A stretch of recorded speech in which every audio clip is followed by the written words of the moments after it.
Le greffier d'audience, il s'agit de l'affaire IT 0481A, le procureur contre Momčilo Perisic. Merci, le président. Je vous remercie. Monsieur Perisic, êtes-vous en mesure de suivre cette audience dans une langue que vous comprenez? L'accusé. Oui, je peux tout à fait suivre. Le président, je vous remercie.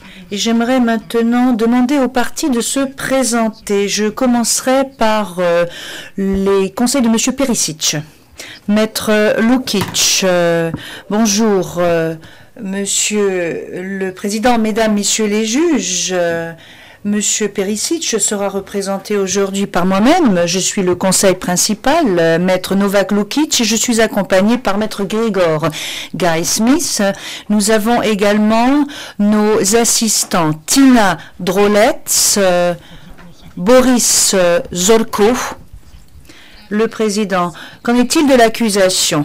Madame Brady, bonjour. Hélène Brady, qui représente l'accusation. Je suis aujourd'hui accompagnée de Madame Elena Martin Salgado, de Madame Bronag McKenna, de Madame Virginie Monchi et de notre commis aux affaires, Monsieur Colin Noroth. Je vous remercie.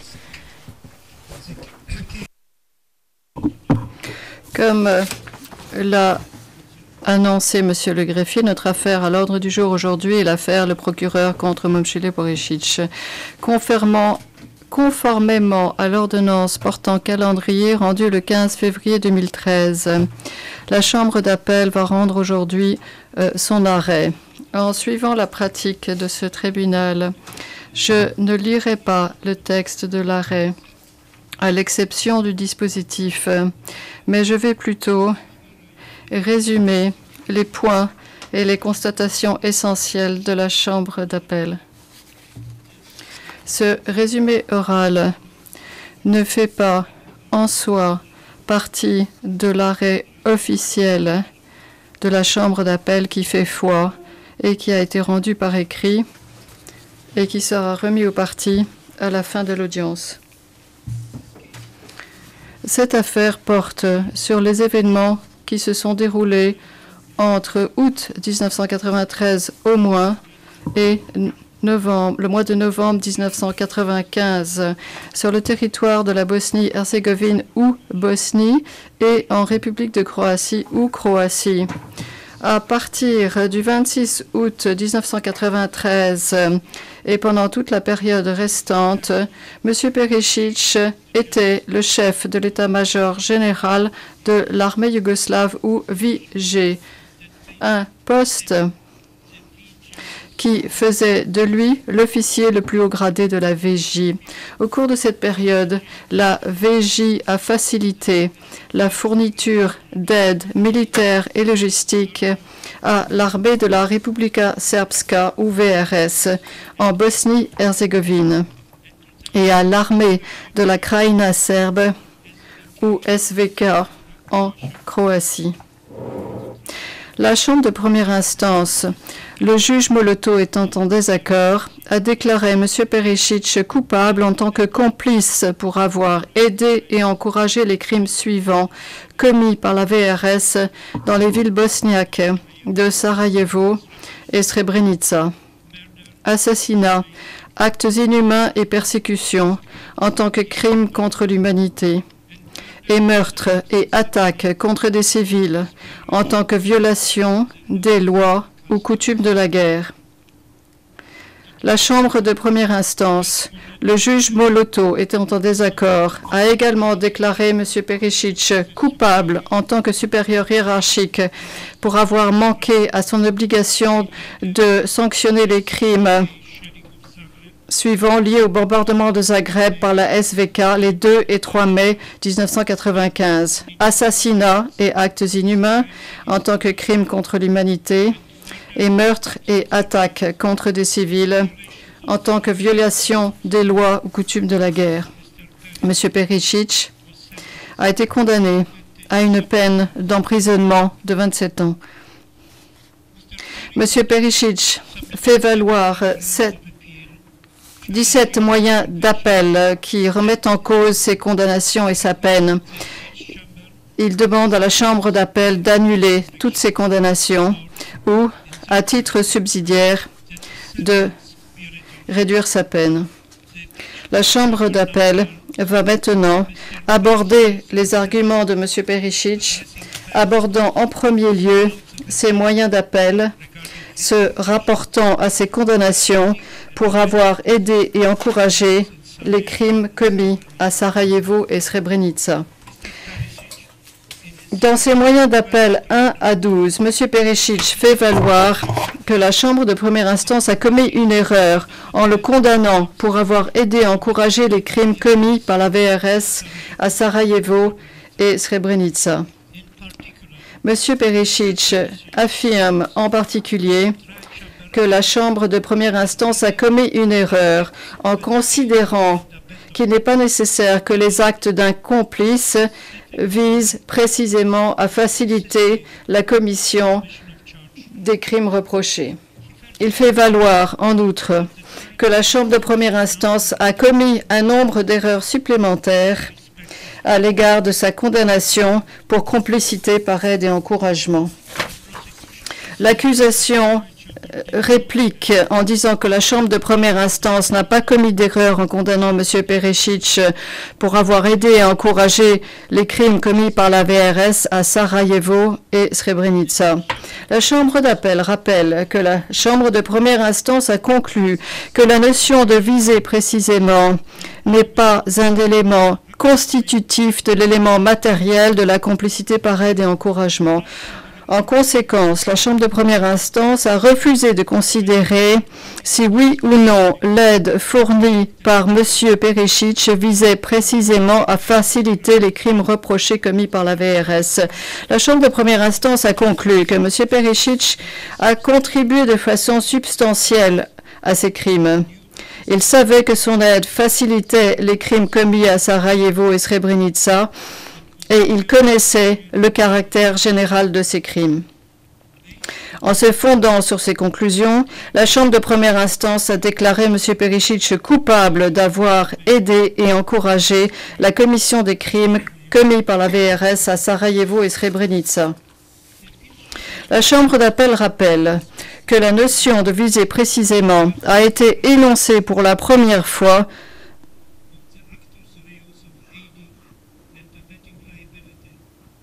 dans l'arrêt Tadic en 1999 comme signifiant l'élément requis de l'élément matériel de la responsabilité pour complicité par aide et encouragement. Jusqu'à ce jour, aucun arrêt de la Chambre d'appel n'a trouvé de raison impérieuse justifiant qu'elle s'écarte de la définition de la responsabilité pour complicité par aide et encouragement adoptée dans l'arrêt Tadic. En outre, de nombreux arrêts ont par la suite explicitement fait référence à la notion de viser précisément lors de l'énumération des éléments constitutifs de la complicité par aide et encouragement, en répétant souvent littéralement le précédent jurisprudentiel pertinent dans l'arrêt Tadic. La Chambre de première instance s'est appuyée sur l'arrêt Merskic et Slivanchanin lorsqu'elle a considéré que la notion de viser précisément n'était pas un élément requis de l'élément matériel de la complicité par aide et encouragement. La Chambre d'appel note que l'arrêt Merksic et Slivatanic déclare en passant que la notion de viser précisément à faciliter le crime ne constitue pas un élément déterminant de l'élément matériel de la complicité par aide et encouragement. La Chambre d'appel rappelle la pratique établie qui consiste à ne s'écarter d'une décision antérieure qu'après l'avoir soigneusement examinée au regard du droit, notamment les sources et les faits. La référence faite en passant dans l'arrêt Merksic et Srivanchanin à la notion de viser précisément ne peut être assimilée à un examen attentif. Dans le cas où la Chambre d'appel avait trouvé des raisons impérieuses justifiant qu'elle s'écarte du précédent pertinent ou qu'elle avait l'intention de s'en écarter, la Chambre d'appel se serait livrée à une analyse claire et approfondie de la question en abordant à la fois la jurisprudence antérieure et les sources étayant une approche subsidiaire. Au contraire, la référence pertinente à la notion de visée précisément a été faite dans une partie et un paragraphe qui aborde l'élément moral plutôt que l'élément matériel, qui se limitait à une seule phrase qui n'était pas pertinente au regard de la constatation de la Chambre d'appel et qui n'a pas reconnu qu'elle s'écartait d'un précédent antérieur. Et, ce qui est encore plus parlant, cette référence ne cite qu'un autre arrêt antérieur qui confirme en réalité que la notion de visée précisément ne constitue pas un élément ou n'est pas un élément constitutif de la responsabilité pour complicité par aide et encouragement. Ces indices semblent indiquer que la formule n'est pas un élément déterminant, n'était pas destinée à s'écarter de la jurisprudence antérieure qui établit que la notion de visée précisément est un élément constitutif de la responsabilité pour complicité par aide et encouragement. En conséquence, la Chambre d'appel, le juge Liu étant en désaccord, considère que la notion de visée précisément reste un élément constitutif de la responsabilité pour complicité par aide et encouragement et réaffirme qu'aucune déclaration de culpabilité pour complicité par aide et encouragement dans la commission d'un crime ne peut être prononcée si la notion de visée précisément n'a pas été prouvée au-delà de tout doute raisonnable. La Chambre d'appel rappelle, le juge Liu étant en désaccord, que la notion de visée précisément établit un lien de culpabilité entre l'aide fournie par un individu accusé et les crimes commis par les principaux auteurs. Dans de nombreux cas, les éléments de preuve qui portent sur d'autres éléments relatifs à la responsabilité pour complicité par aide et encouragement peuvent être suffisants pour prouver l'existence de la notion de visée précisément et donc du lien de culpabilité requis. À cet égard, la Chambre d'appel note que les arrêts précédents rendus par ce tribunal n'ont pas procédé à des analyses approfondie de la notion de visée précisément. Le manque de débat sur la question s'explique peut-être par le fait que les condamnations antérieures pour complicité par aide et encouragement ou confirmation de ces condamnations par la Chambre d'appel impliquaient des actes pertinents sur le plan géographique ou commis à proximité d'eux et non pas éloignés des crimes commis par les auteurs principaux. Lorsqu'une telle proximité existe, la notion de visée précisément peut être démontrée de façon implicite au travers d'autres éléments constitutifs de la responsabilité pour complicité par aide et encouragement, tels que la contribution substantielle. Cependant, tous les cas de complicité par aide et encouragement n'impliquent pas qu'il y ait proximité des actes individuels pertinents d'un accusé aux crimes commis par les auteurs principaux. Lorsqu'un complice accusé se trouve éloigné des crimes pertinents, des éléments de preuve qui prouvent d'autres éléments constitutifs de la complicité par aide et encouragement ne sont peut-être pas suffisants pour prouver la notion de visée précisément. Dans de telles conditions, la Chambre d'appel, le juge Liu étant en désaccord, considère qu'un examen explicite de cette notion est requise. La Chambre d'appel remarque que l'aide fournie par M. Perisic à la VRS était éloignée des crimes pertinents commis par les auteurs principaux. La Chambre de première instance a conclu en particulier que la VRS était indépendante de la VJ et que les deux armées étaient basées dans deux régions géographiques distinctes. En outre, la Chambre de première instance n'a cité aucun élément de preuve sur la présence physique de M. Perisic au moment où les crimes pertinents ont été planifiés ou commis. Dans ces conditions, le juge Liu étant en désaccord, la Chambre d'appel considère qu'une analyse explicite de la notion de visée précisément eût été requise pour permettre d'établir le lien nécessaire entre l'aide fournie par M. Perisic et les crimes commis par les auteurs principaux. En conséquence, la Chambre d'appel, le juge Liu étant en désaccord, considère que la Chambre de première instance a commis une erreur de droit en n'examinant pas la question de savoir si la notion de visée précisément a été prouvée en l'espèce.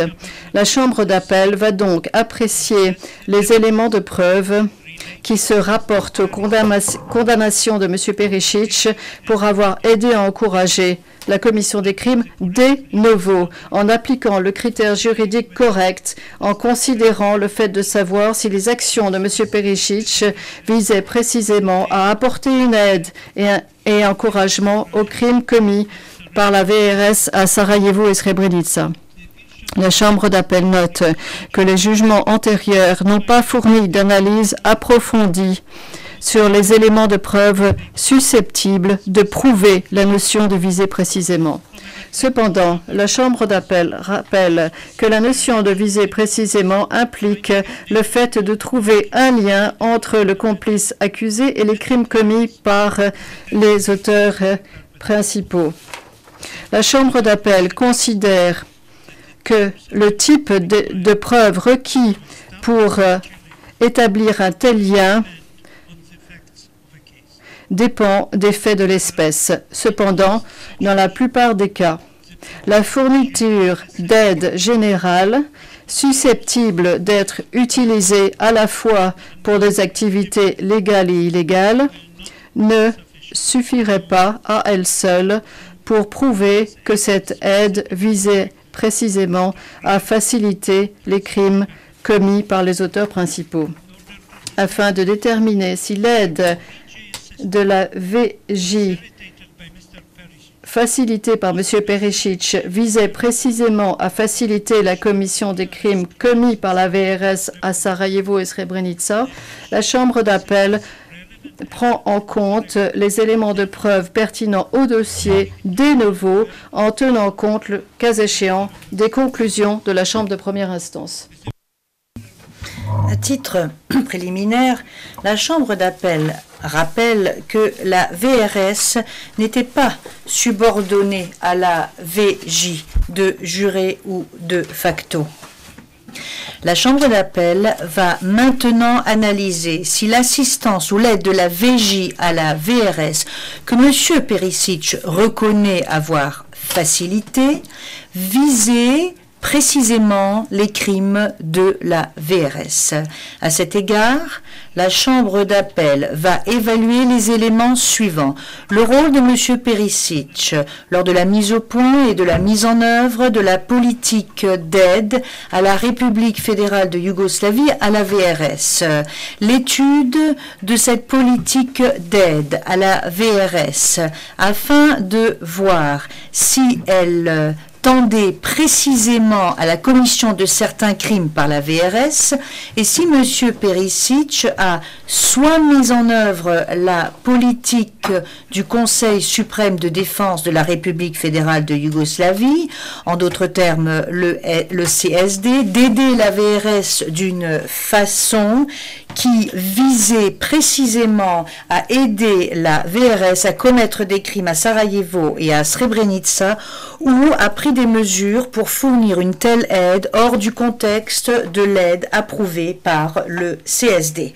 La Chambre d'appel souligne que les paramètres de son analyse sont limités et se concentrent seulement sur les facteurs relatifs à la responsabilité pénale individuelle de M. Perisic pour les crimes de la VRS à Sarajevo et à Srebrenica, et non sur la responsabilité potentielle d'États ou d'autres entités pour lesquelles le tribunal n'a pas compétence. La Chambre d'appel insiste également sur le fait que son analyse de la notion de tendre précisément à faciliter la commission de crimes porte exclusivement sur l'élément matériel. À ce titre, la Chambre d'appel reconnaît que dans le cadre de cette analyse, il se peut qu'elle considère des éléments étroitement associés aux questions de l'élément moral.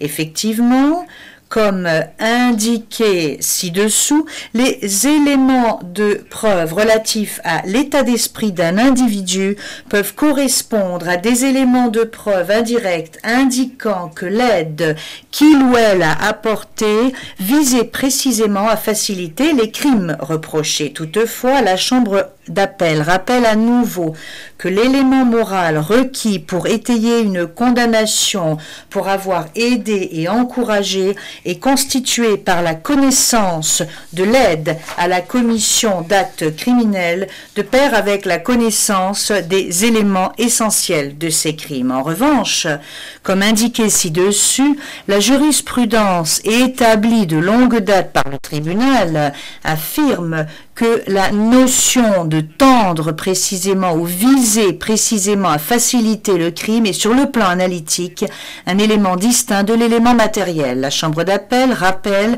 que M. Perisic a été le plus haut responsable de la VJ pendant la période couverte par l'acte d'accusation et était responsable de la préparation au combat et de l'organisation des opérations de la VJ. M. Perisic était subordonné au président de la République fédérale de la Yougoslavie et le CSD prenait en dernier ressort les décisions relatives à la politique de défense et aux priorités opérationnelles pour la VJ. Certes, de nombreuses personnes, y compris M. Perisic, assistaient aux réunions du CSD, mais les décisions finales du CSD étaient prises par les dirigeants politiques, à savoir le président de la République fédérale de Yougoslavie et les présidents des républiques de Serbie et du Monténégro. La décision d'apporter une aide de la VJ à la VRS fut adoptée par le CSD avant la nomination de M. Perisic au poste de chef de l'état-major général de la VJ et le CSD a continué à soutenir cette politique lorsque M. Perisic a exercé cette fonction. M. Perisic a régulièrement assisté et activement participé aux réunions du CSD et le CSD lui avait délégué le pouvoir pour administrer et gérer l'assistance apportée à la VRS. Cependant, le CSD conservait le pouvoir d'examiner à la fois les demandes précises d'assistance ainsi que la politique générale relative à la fourniture d'aide à la VRS. La Chambre d'appel rappelle que le fait que le CSD décidait en dernier ressort de la politique d'aide apportée à la VRS n'exempte pas en soi M. Perisic de responsabilité pénale. Pour analyser si M. Perisic est responsable d'avoir aidé et encouragé la perpétration des crimes de la VRS à Sarajevo et Srebrenica, la Chambre d'appel examinera dans un premier temps si la politique du CSD de la politique d'aide du CSD à la VRS tendait précisément à faciliter les activités criminelles. Cela pourrait être démontré soit s'il était conclu que la VRS était une organisation entièrement criminelle ou que le CSD destinait son aide aux crimes commis par la VRS. La Chambre d'appel rappelle que la Chambre de première instance n'a pas qualifié la VRS d'organisation criminelle.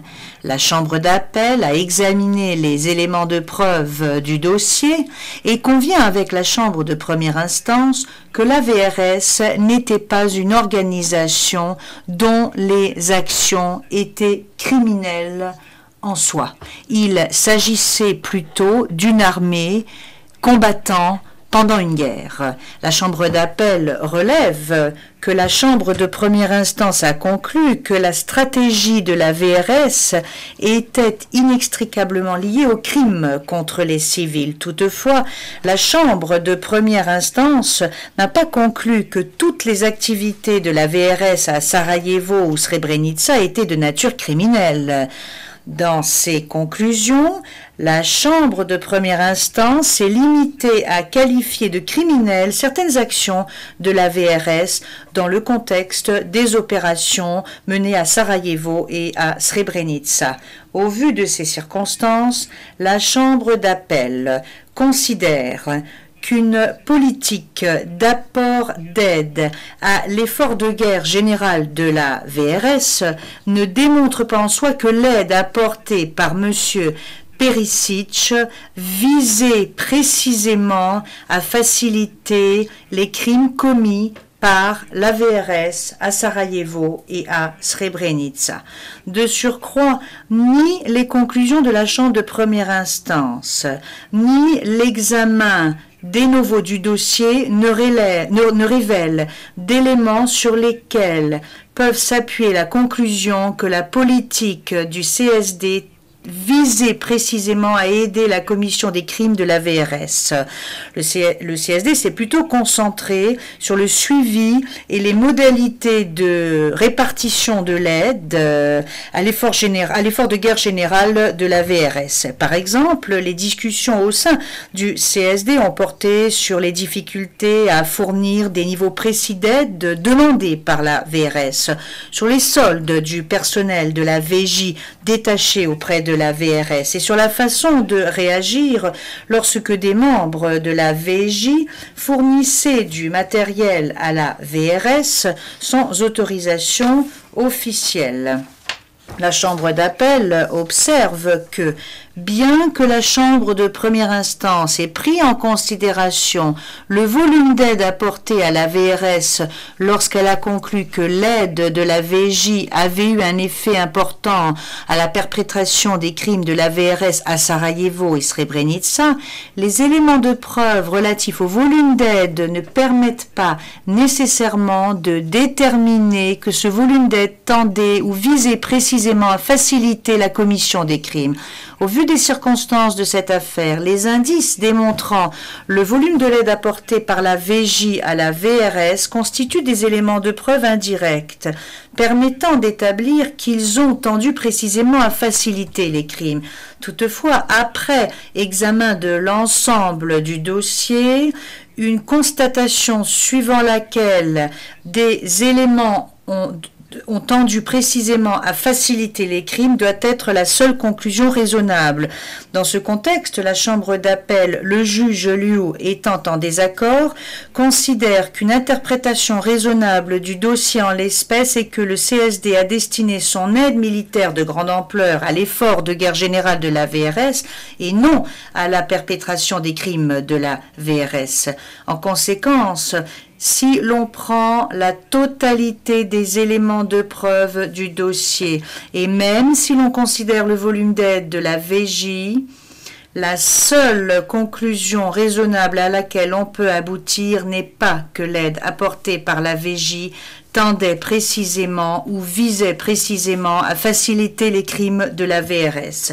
Au vu de ce qui précède, la Chambre d'appel, le juge Liu étant en désaccord, conclut qu'il n'a pas été prouvé que la politique d'aide du CSD à la VRS tendait précisément à faciliter les crimes de la VRS par opposition à l'effort de guerre générale de la VRS. Étant donné que l'aide apportée à la VRS ne s'inscrivait pas dans le cadre de la commission de crimes précis, la Chambre d'appel considère que, dans la mesure où M. Perisic a exécuté fidèlement la politique de soutien du CSD à la VRS, l'aide apportée par M. Perisic ne visait pas précisément à faciliter les activités criminelles de la VRS, y compris les crimes de la VRS à Sarajevo et Srebrenica.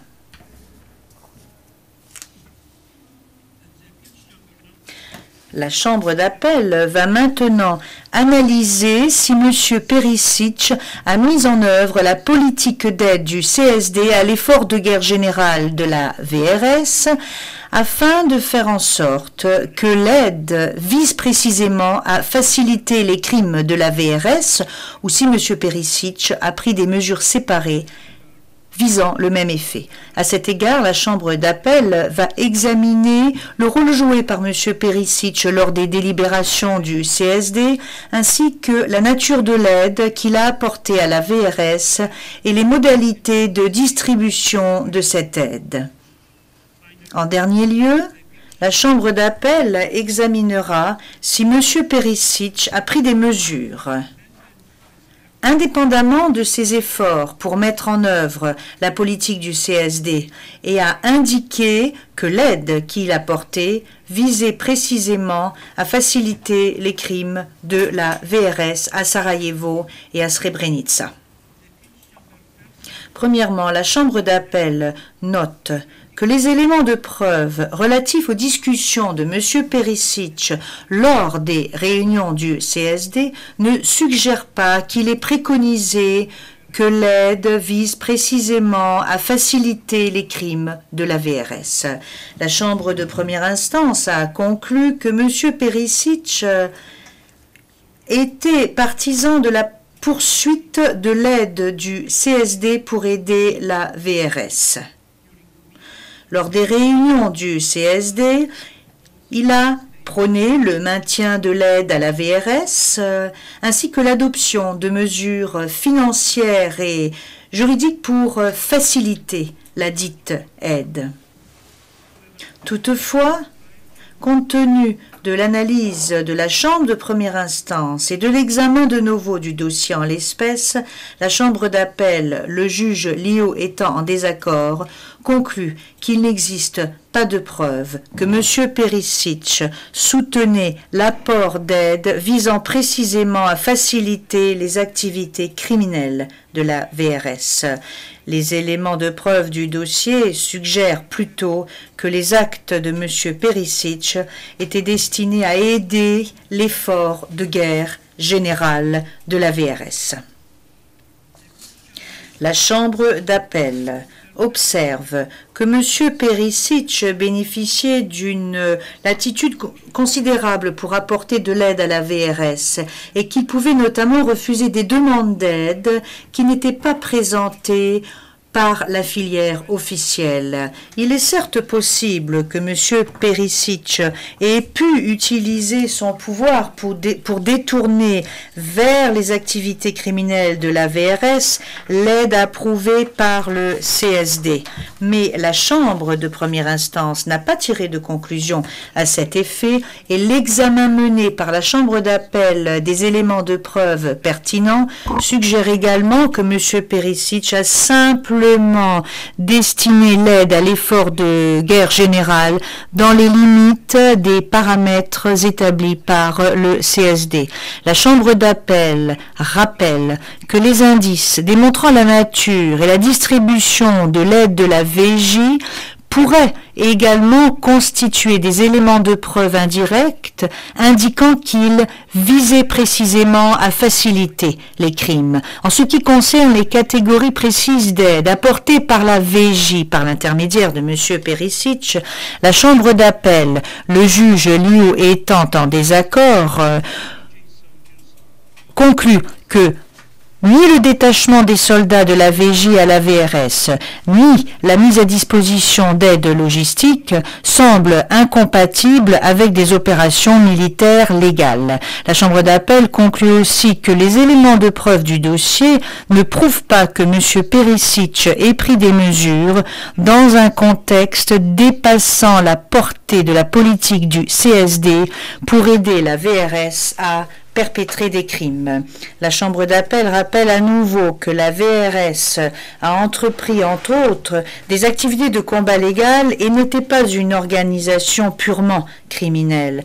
Dans ce contexte, la Chambre d'appel, le juge Liu étant en désaccord, considère qu'une interprétation raisonnable des éléments de preuve indirects pertinents et que, alors que M. Perisic ait pu avoir connaissance des crimes de la VRS, l'aide de la VJ qui l'a facilité était destinée à l'effort de guerre général plutôt qu'aux crimes de la VRS. En conséquence, la Chambre d'appel, le juge Liu étant en désaccord, et d'avis qu'il n'a pas été prouvé au-delà de tout doute raisonnable que M. Perisic ait facilité une aide qui visait précisément la perpétration de crimes de la VRS à Sarajevo et à Srebrenica.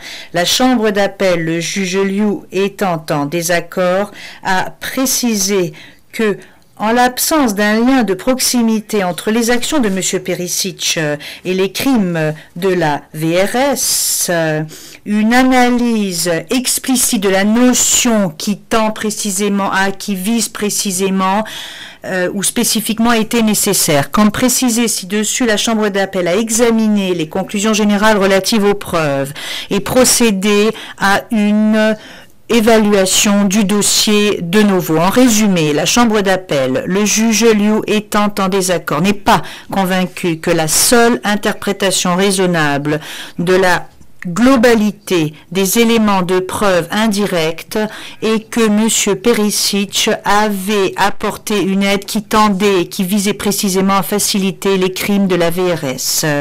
Une interprétation raisonnable du dossier et plutôt que l'aide de la VJ facilitée par M.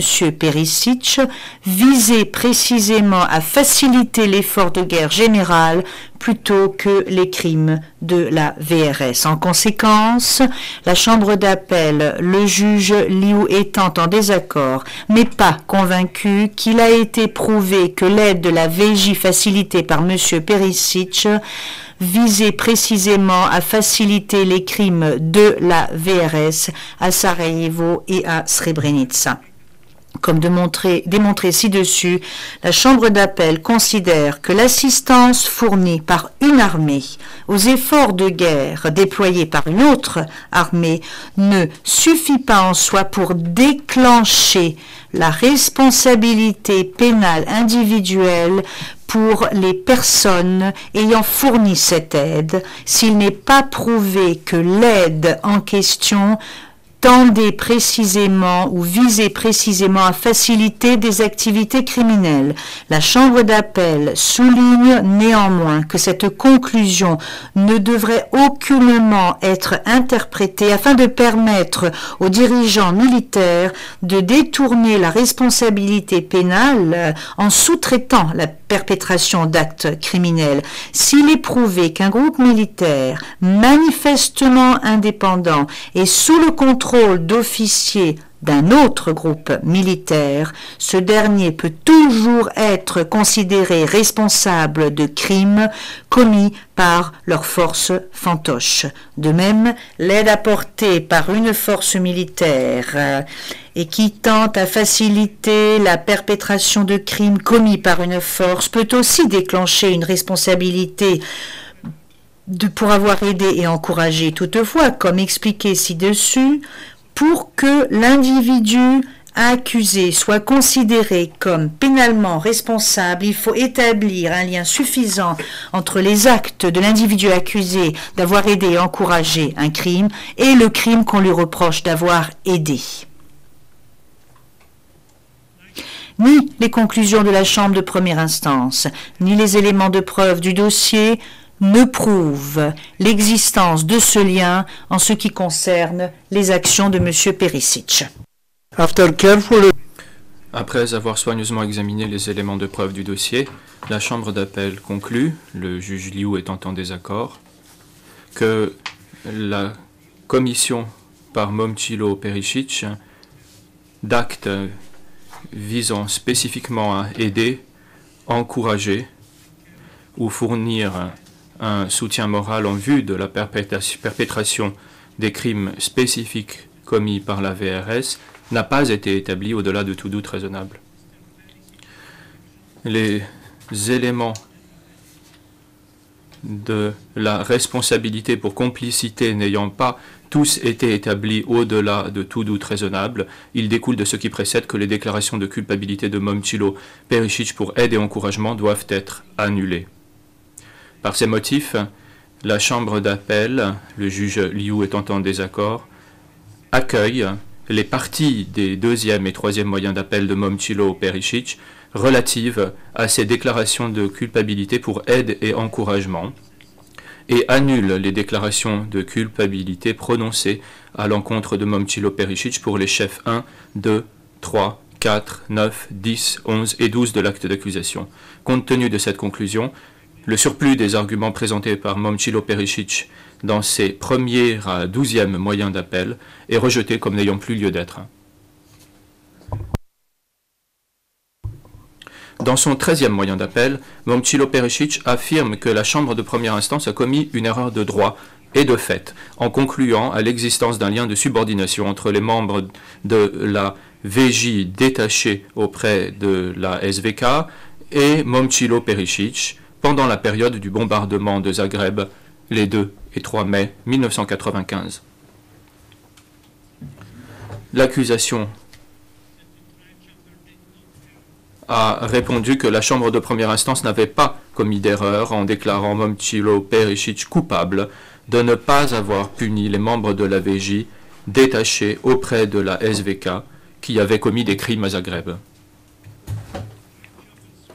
La conclusion de la Chambre de première instance, selon laquelle Momčilo Perišić était responsable en tant que supérieur hiérarchique, se fondait en partie sur le poste d'officier haut gradé de la VJ qu'il occupait.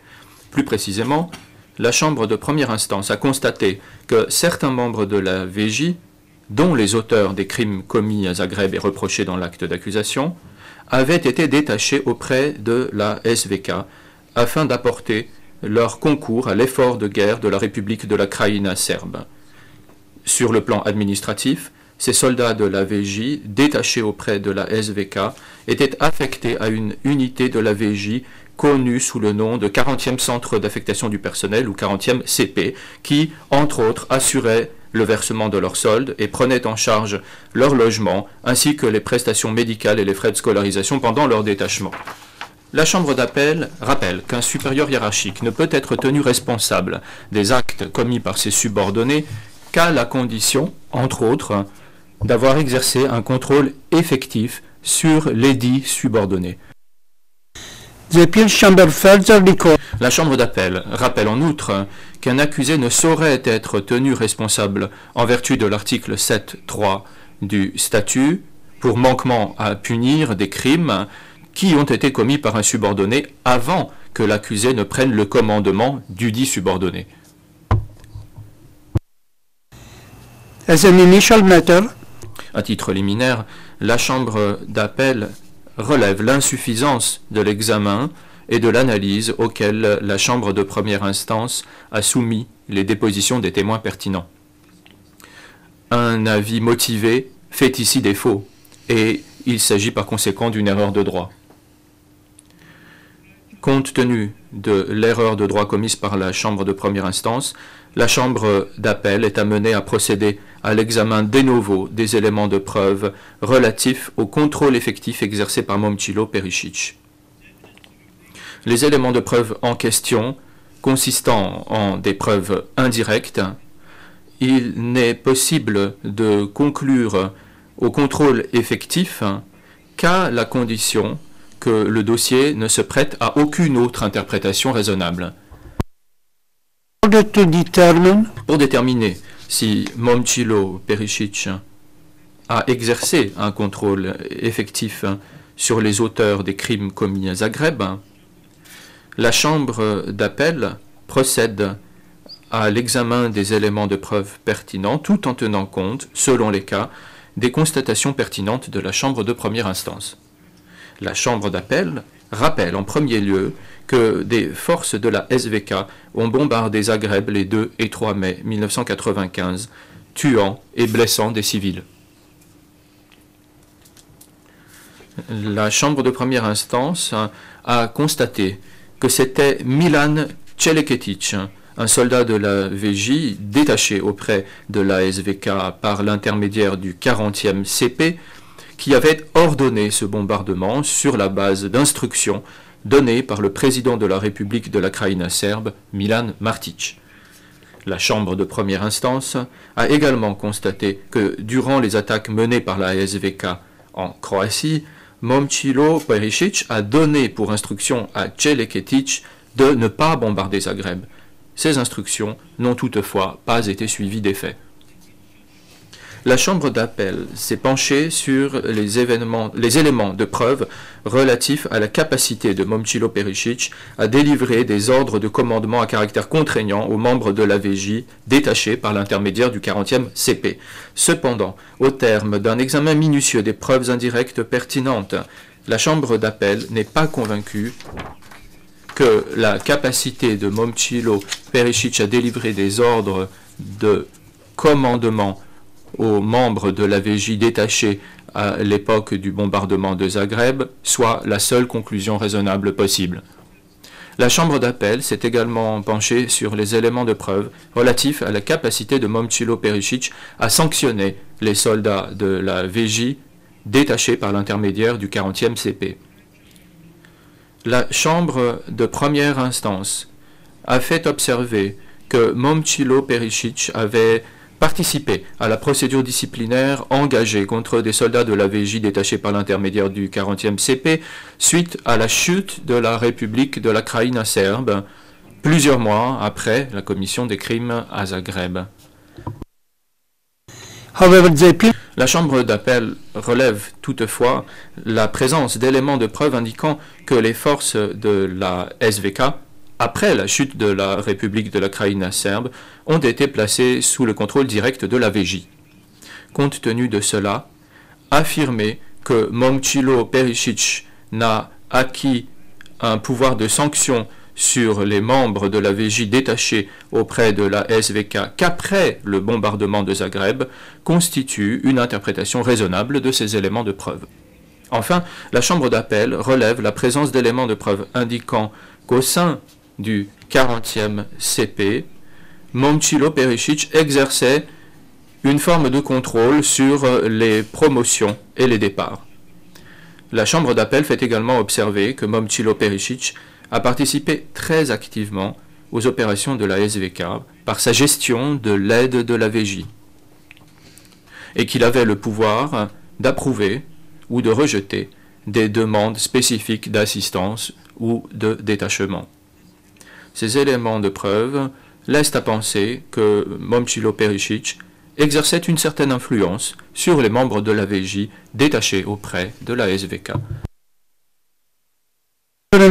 Après avoir examiné différents types d'éléments de preuve relatifs au contrôle effectif exercé par Momčilo Perišić, la Chambre d'appel s'est penchée sur la question de savoir si ces éléments de preuve, considérés dans leur totalité, permettaient d'établir que durant la période pertinente, Momčilo Perišić exerçait un contrôle effectif sur les membres de la SVK impliqués dans la commission de crimes pendant le bombardement de Zagreb. La Chambre d'appel fait une nouvelle fois observer que les preuves pertinentes sont indirectes. Par conséquent, il n'est possible de conclure au contrôle effectif qu'à la condition que ces éléments de preuve ne se prêtent à aucune autre interprétation raisonnable. La Chambre d'appel conclut que si certains des éléments de preuve versés au dossier cadrent avec un contrôle effectif exercé par Momčilo Perišić sur les soldats détachés par l'intermédiaire du 40e CP, d'autres éléments de preuve laissent en revanche à penser que pendant le bombardement de Zagreb, Momčilo Perišić n'exerçait pas de contrôle effectif sur les auteurs des crimes reprochés commis à Zagreb.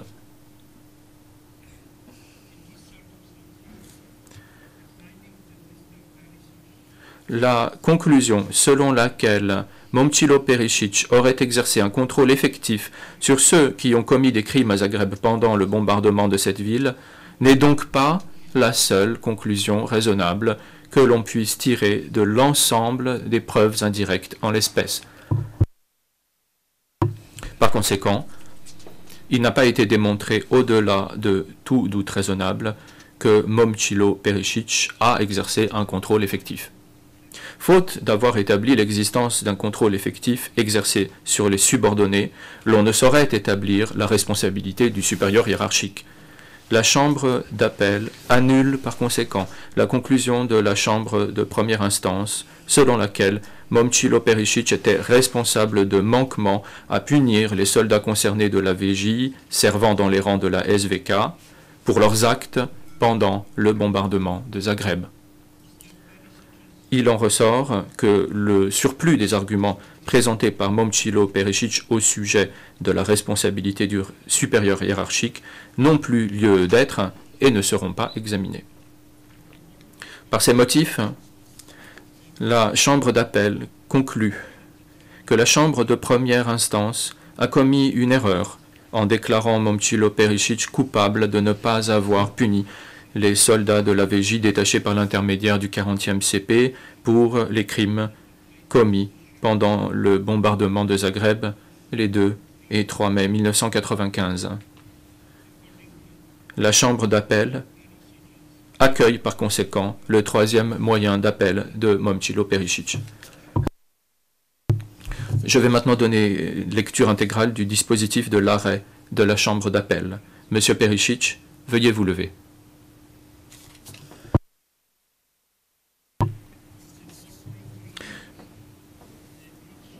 Pour les motifs précédemment exposés, la Chambre d'appel, en vertu de l'article 25 du statut et des articles 117 et 118 du règlement, vu les mémoires respectives des parties et les arguments qu'elles ont présentés à l'audience du 30 octobre 2012, siégeante en audience publique,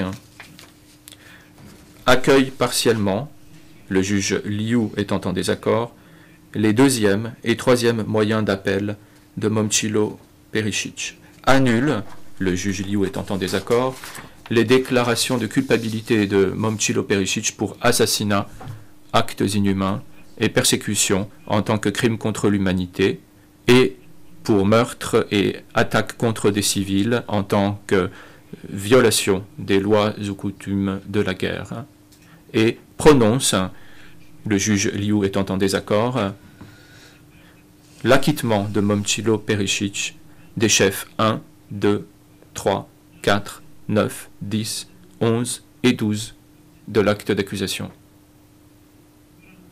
Accueille le troisième moyen d'appel de Momčilo Perišić, annule la déclaration de culpabilité de Momčilo Perišić pour assassinat et actes inhumains en tant que crime contre l'humanité et pour meurtre et attaque contre des civils en tant que violation des lois ou coutumes de la guerre, et prononce l'acquittement de Momčilo Perišić des chefs 5, 6, 7 et 8 de l'acte d'accusation. Rejette, le juge Liu étant en désaccord, le surplus des moyens d'appel présentés comme n'ayant plus lieu d'être et ordonne, en application des articles 99A et 107 du règlement, la mise en liberté immédiate de Momčilo Perišić et donne pour instruction au greffier de prendre les dispositions nécessaires à cette fin. Les juges Théodore Meron et Carmel Ajus joignent à cet arrêt une opinion individuelle conjointe. Le juge Liu Da-kun joint à cet arrêt une opinion partiellement dissidente. La juge Arlette Ramarosson joint à cet arrêt une opinion individuelle. Monsieur Perišić, vous pouvez vous rasseoir. Monsieur le greffier, veuillez distribuer des exemplaires de l'arrêt.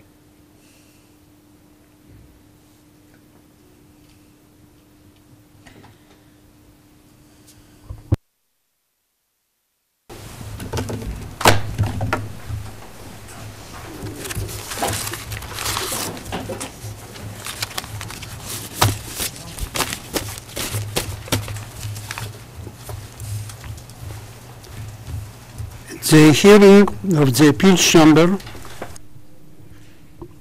La présente audience de la Chambre d'appel du Tribunal pénal international pour l'ex-Yougoslavie est levée.